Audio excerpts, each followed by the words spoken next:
நிச்சயமாக.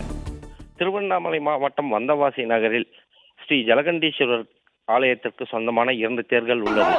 அது இன்று மாசி மாத பிரம்ம உற்சவத்தை முன்னிட்டு நகர் வளம் நிகழ்ச்சி காலை ஆரம்பித்து இரவு வரை முடிந்தது.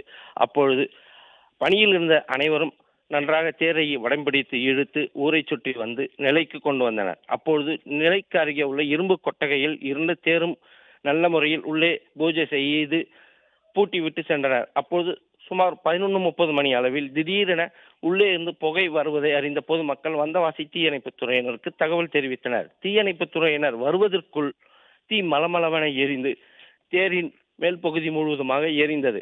பின்னர் தீயணைப்புத் துறையினர் பூட்டியிருந்த தேரின் கொட்டகையை உடைத்து உள்ளே சென்று சுமார் 1 மணி நேரம் போராடி தீயை அணைத்து கட்டுக்குள் கொண்டு வந்தனர். இது குறித்து வந்தவாசி போலீசார் சம்பவ இடத்துக்கு வந்து விசாரணை மேற்கொண்டு வருகின்றனர். சுமார் 1 மணி நேரம் போராடி தீயை அணைத்து கட்டுக்குள் கொண்டு வந்ததால் பெரும் அசம்பாவிதம் தவிர்க்கப்பட்டது. ஏனென்றால் அதில் அருகில் மற்றொரு தேரும் இருந்தது. தேர் 2 பட்டிருந்தால் பெரும் அசம்பாவிதம் நடந்திருக்கும் என்று சொல்லப்படுகின்றது.